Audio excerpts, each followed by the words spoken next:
Good morning students. Next हमारे पास unit है natural pigments. तो नेचुरल पिगमेंट्स में फर्स्ट हम पढ़ेंगे एंथोसाइनिन्स। तो एंथोसाइनिन्स में जो फर्स्ट एंथोसाइनिन हमारा आइसोलेट किया गया था वो था हमारे पास साइनिन, और जो साइनिन है इसको साइनिन क्लोराइड के फॉर्म में आइसोलेट किया गया था। ठीक है। Second, it is isolated from red rose and blue corn flowers. Next इसके यूजेस, और जो साइनिन होते हैं वो हमारा बहुत सारे इंसेक्ट्स को अपनी साइड अट्रैक्ट करते हैं, क्योंकि इनका जो कलर्ड फ्लावर्स वगैरह की वजह से, कलरफुल होने की वजह से इंसेक्ट्स को अपनी साइड अट्रैक्ट करते हैं। इसी वजह से ये हमारा क्रॉस पॉलिनेशन में बहुत ही हेल्पफुल होते हैं। Next point, it also plays important role in photosynthesis and respiration process also. Now the first point in this is its isolation. तो आइसोलेशन में क्या करवाया जाता है कि फर्स्ट हमारे पास जो रोज़ या ब्लू कॉर्न फ्लावर्स है, इनके जो पेटल्स हैं उनको क्या किया जाता है, फाइनली ग्राउंड किया जाता है। उसके बाद इसको एक्सट्रैक्ट किया जाता है हाइड्रोक्लोरिक एसिड एल्कोहल के साथ। तो क्या बनाते हैं, ये सोल्यूबल क्लोराइड्स की फॉर्मेशन करते हैं। फिर जो सोल्यूबल क्लोराइड्स हैं इनको प्रेसिपिटेट आउट किया जाता है, या तो उसके अंदर ईथर ऐड करते हैं या फिर हम क्या करते हैं, लेड के सोल्ट्स ऐड करते हैं। ईथर या लेड के सोल्ट ऐड करने के बाद जो ईथर की फॉर्म में तो एज सच ही हमारा प्रेसिपिटेट आउट हो जाता है। लीड और लेड सोल्ट की फॉर्म में ये फिर डिकम्पोज होता है, हाइड्रोजन सल्फाइड को यूज़ करके इसे फिर डिकम्पोज करवाया जाता है। ठीक है। अब जो इसके जो सोल्यूबल क्लोराइड थे उसको प्रेसिपिटेट आउट करने के बाद फिर क्या करवाया जाता है, एंथोसाइनिन को प्योरीफाई, इसकी प्योरीफिकेशन करवाई जाती है HCl के साथ, और इनका प्रेसिपिटाइजेशन किया जाता है। इनको फिर से प्रेसिपिटेट आउट किया जाता है ईथर के साथ। अब ईथर के साथ प्रेसिपिटेट आउट होने के बाद इनका जो क्लोराइड्स फॉर्म हट जाते हैं। फर्दर जो हमें एंथोसाइनिन मिला उसकी रिक्रिस्टलाइजेशन करवाई जाती है अल्कोहल और HCl के साथ। अब जो रिक्रिस्टलाइज्ड प्रोडक्ट हमें मिला, अब रेड रोज़ के अंदर ऐसा तो ज़रूरी है नहीं कि साइनिन क्लोराइड ही प्रेजेंट हो, और भी एंथोसाइनिन उसके साथ प्रेजेंट होंगे। तो वहाँ से फिर ईथर को जो हमारा साइनिन क्लोराइड है उसको फिर क्या किया जाता है, सेपरेट आउट किया जाता है बाई क्रोमेटोग्राफी और पेपर इलेक्ट्रोफोरेसिस प्रोसेस को यूज़ करके। ठीक है। अब बात आती है इसकी स्ट्रक्चर इलुसिडेशन की।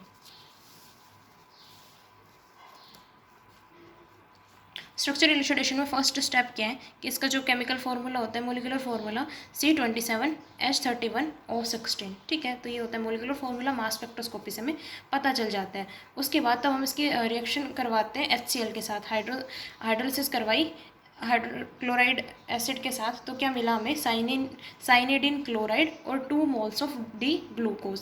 तो ये था हमारा, इसकी हाइड्रोलिसिस करवाई HCl के प्रेजेंस में। तो C15H11O6Cl साइनिडिन क्लोराइड मिला, और साथ में 2 यूनिट्स ग्लूकोज की हमारी निकलेंगी। ठीक है। तो पहले हम देखेंगे साइनिडिन क्लोराइड की स्ट्रक्चर। ग्लूकोज की स्ट्रक्चर तो हमें ऑलरेडी पता होती है। तो देखो साइनिडिन क्लोराइड, इसका मोलिकुलर फॉर्मूला कितना होता है, C15H11O6Cl। ये हो गया इसका मोलिकुलर फॉर्मूला। उसके बाद तो हमने इसके एसिटाइलेशन करवाई, तो हमारे पास पेंटा एसीटेट डेरिवेटिव्स की फॉर्मेशन हुई। पेंटा एसीटेट मतलब हमारे पास 5 हाइड्रोक्सिल ग्रुप प्रेजेंट है। एंथोसाइनिन के अंदर जनरली या तो मिथॉक्सी ग्रुप होता है या फिर हाइड्रोक्सिल ग्रुप होता है। तो मिथॉक्सी ग्रुप के लिए जीसेल मेथड यूज़ करते हैं, और यहाँ पे आप क्या यूज़ करोगे, एसिटाइलेशन। तो पेंटा एसीटेट डेरिवेटिव मतलब 5 OH ग्रुप इसके अंदर प्रेजेंट है। फिर इसकी इसका हमने क्या करवाया, फ्यूजन करवाई इसकी KOH के साथ। तो इसने बनाया फ्लोरोग्लिसिनॉल और प्रोटोकैटेजेनिक एसिड। तो इन प्रोडक्ट से हमें साइनिडिन क्लोराइड की स्ट्रक्चर कन्फर्म हुई। देखो ये था फ्लोरोग्लिसरॉल, और ये क्या है आपका प्रोटोकैटेजिक एसिड। तो यहाँ से क्या पता चला कि इन दोनों की डिग्रेडेशन से इसकी जो डिकम्पोजिशन है उससे ये 2 प्रोडक्ट मिले, और इन दोनों प्रोडक्ट से हम बता सकते हैं कि साइनाइडिन क्लोराइड इस तरीके से लिखा जाएगा। तो ये व्यंजन रिंग, फिर व्यंजन रिंग, OH इधर OH, 5 OH ग्रुप इसके पास लगे हुए हैं। ठीक है। अब किसी के स्ट्रक्चर पता कन्फर्म करने के लिए फिर उसकी सिंथेसिस देखी जाती है कन्फर्मेशन के लिए। तो देखो सिंथेसिस, तो इसकी 3 स्टेप सिंथेसिस होती है। 2 कंपाउंड हमारे अलग अलग बनाए जाते हैं, और उसको क्या किया जाता है, फिर डिकम्पोज किया जाता है। तो फर्स्ट क्या है, हम क्या लेके चलेंगे, फ्लोरोग्लूसिनॉल लेके चलेंगे। इसके रिएक्शन करवाओगे बेंजोइल क्लोराइड के साथ। क्या होगा आपका, एक OH ग्रुप है ये हमारा, ये किसके अंदर इसका क्या हो जाएगा, बेंजोइलेशन, OCO C6H5। फिर इसकी रिएक्शन करवानी है HCN और HCl के साथ। कौन सी रिएक्शन, ये गैटरमन रिएक्शन इसे बोला जाता है। क्या होगा, यहाँ पे CHO ऐड हो जाएगा। ठीक है। एल्डिहाइड का एडिशन, एल्डिहाइड ग्रुप इसके ऊपर ऐड हो जाएगा। ठीक है, तो ये तो आपका कंपाउंड ए की फॉर्मेशन हो गई। उसके बाद करना है कंपाउंड बी की फॉर्मेशन, तो आप ये लेके चलोगे। ठीक है, क्या ये कैटेकोल है, इसके रिएक्शन करवाओगे ये क्लोरोएसिटिक एसिड के साथ, क्लोरोएसिटिक एसिड के साथ in the presence of POCl3, तो क्या होगा OH और यहाँ पे क्या आ जाएगा COCH2Cl। ठीक है, अब इसके रिएक्शन, इसका क्या करवाना है, एसिटाइलेशन करवाना है। तो क्या बन जाएगा आपके पास आपका कंपाउंड बी, कंपाउंड बी की क्या हो जाएगी, फॉर्मेशन हो जाएगी। नाम क्या है कंपाउंड ए का, तो है 2-बेंजोइल ऑक्सी 4,5 डाईहाइड्रोक्सी बेंजल्डिहाइड, और ये क्या है ओमेगा 3,4 ट्राई एसिटोएक्सी एसिटोफिनोन। ठीक है, अब क्या करवाना है नेक्स्ट स्टेप में, जो हमारा कंपाउंड ए बना और कंपाउंड बी बना, इसकी रिएक्शन करवानी है इथाइल एसीटेट के साथ। तो दोनों के क्या हो जाएगी सॉरी दोनों की एडिशन हो जाएगी OHCOC6H5 OAC। उसके बाद इसके हाइड्रोलिसिस करवाओगे तो ये तो जो आपके एसिटाइल ग्रुप है या बेंजोइल ग्रुप है, ये सारे किसके अंदर कन्वर्ट हो जाएंगे, हाइड्रोक्सिल ग्रुप के अंदर, OH। ये था आपका साइनेडिन क्लोराइड। अब साइनेडिन क्लोराइड मिला था, साइनेडिन क्लोराइड की बात पता चल गया। अब क्या है, 2 ग्लूकोज यूनिट और प्रेजेंट है। ग्लूकोज का स्ट्रक्चर तो हमें पता है। ठीक है, अब हमें ये देखना है कि जो ग्लूकोज है वो यहाँ पे कहाँ अटैच हो रहा है, इनकी कौन सी पोजीशन पे अटैच है। तो अब हमने क्या करना है, ग्लूकोज की पोजीशन को असाइन करना है।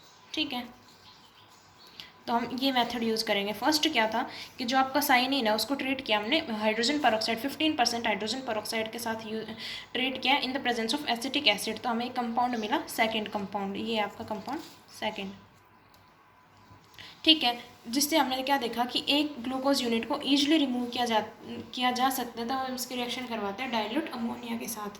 तो डाइल्यूट अमोनिया के साथ एक ग्लूकोज को ईजिली रिमूव करवाया जा सकता है। तो जहाँ से वो ग्लूकोज रिमूव होगा, तो जो ग्लूकोज रिमूव होने के बाद स्ट्रक्चर में जहाँ चेंज आएगा, मतलब ग्लूकोज उसी पोजिशन पर। तो ये है हमारे पास साइनिन क्लोराइड। ठीक है, मान लो अभी हमें इसकी स्ट्रक्चर ये थी, हाइड्रोजन पेरोक्साइड के साथ रिएक्शन करवाई, साइनेडिन की तो पता चल गई थी। तो अब उसमें किसी OH ग्रुप को ग्लूकोज से सब्सटीट्यूट क्या कर रखा है, तो आपका इधर इधर वैसे ग्लूकोज होते हैं, तो इसके H2O2 डालोगे तो क्या होगा, यहाँ पे तो बनेगा CH2COH OCO OH OH और ये OG। तो एक जो ग्लूकोज जो हमारा रिंग है वो रिंग की ओपनिंग होगा, इस वाले रिंग की। अब इसके बाद इसमें डालोगे डाइल्यूट अमोनिया, तो हम देखेंगे कि ये जो ग्लूकोज यूनिट है ये हमारी निकल जाएगी और इसकी जगह क्या आ जाएगा CH2COOH। यहाँ से ये कन्फर्म हो जाता है इस प्रोडक्ट से कि जो इस पोजिशन पे है, ये जो थर्ड पोजिशन थी हमारी, यहीं पर क्या है आपका ग्लूकोज यूनिट अटैच है। ठीक है, तो एक ग्लूकोज यूनिट का पता चल गया कि एक ग्लूकोज का है भाई, थर्ड पोजीशन के ऊपर एक ग्लूकोज यूनिट हमारी प्रेजेंट है। ठीक है, उसके बाद दूसरी यूनिट के लिए क्या करते हो आप, साइनिन को मिथाइलेशन, इसका मिथाइलेशन किया गया, इसके हाइड्रोलिसिस करवाई HCl के साथ, फिर उसकी रिएक्शन करवाई, उसने कोई कंपाउंड दिया और जो कंपाउंड बना उसकी रिएक्शन हमने करवाई बेरियम हाइड्रोक्साइड के साथ। तो हमें क्या देखा कि हमारे पास जो फ्री OH ग्रुप है वो पोजीशन थर्ड के, जो पोजीशन थर्ड थी, या फिर जो ग्लूकोज है वो किसके कॉरस्पॉन्डिंग आ रहा है, पोजीशन 5 के। देखो कैसे पता चलेगा, ये तो आपके साइनाइडिन क्लोराइड लोगे, एसिटाइलेशन करवाया इसके HCl के साथ, ये स्ट्रक्चर हमारे पास बनेगी। एसिटाइलेशन करवाए, जितने भी OH ग्रुप थे आपके वो OCH3 ग्रुप के अंदर चेंज हो जाने थे, तो ये हो गया, ये हो गया, ये हो गया। लेकिन जो थर्ड और फिफ्थ पोजीशन वाले हैं वो हमारे चेंज नहीं हुए। क्यों नहीं हुए, क्योंकि यहाँ पे तो ग्लूकोज यूनिट थी, अगर ग्लूकोज यूनिट थी तो वो यूनिट निकल के OH बन गया, उसकी सिंपल हाइड्रोलिसिस हुआ है तो OH बन गया। पूरी मिथाइलेशन इसका नहीं हो पाया क्योंकि यहाँ पे ग्लूकोज यूनिट अटैच थी। तो एक कहाँ पे थी, थर्ड और फिफ्थ पोजीशन पे हमारे पास एसिटाइलेशन इसका नहीं हुआ। अब मिथाइलेशन नहीं हुआ। अगर थर्ड और फिफ्थ पे मिथाइलेशन नहीं हुआ तो मतलब ग्लूकोज यूनिट हमारी थर्ड पोजीशन पे और फिफ्थ पोजीशन पे है। फर्स्ट स्टेप में हमें ये पता चल गया था कि एक कहाँ पे है हमारी थर्ड पोजीशन पे, तो दूसरी फिर कहाँ पे होगी, अंडरस्टूड है कि फिफ्थ पोजीशन पे होगी। तो एक ग्लूकोज हमारी थर्ड पोजीशन पे और एक ग्लूकोज हमारा फिफ्थ पोजीशन पे, ग्लूकोज यूनिट फिफ्थ पोजीशन पे। तो ये हमारे पास स्ट्रक्चर आती है हमारी साइनिन क्लोराइड की, क्योंकि ये सॉल्ट की फॉर्म में एग्जिस्ट करता है तो साइनिन क्लोराइड की फॉर्म में ही एग्जिस्ट करेगा। ये होती है इसकी हमारे पास स्ट्रक्चर एलोसिडेशन। उसके बाद नेक्स्ट देखो इसकी सिंथेसिस। इसके सिंथेसिस में भी वही 2 स्टेप हम यूज़ करें, 3 स्टेप यूज़ करेंगे। 2 कंपाउंड की फॉर्मेशन होगी और जो दोनों कंडेंस होकर फिर क्या करेंगे, थर्ड कंपाउंड की फॉर्मेशन देंगे। फर्स्ट में क्या लेके चलोगे, फ्लोरोग्लिसरॉल लेके चलोगे। इसका बेंजोइलेशन,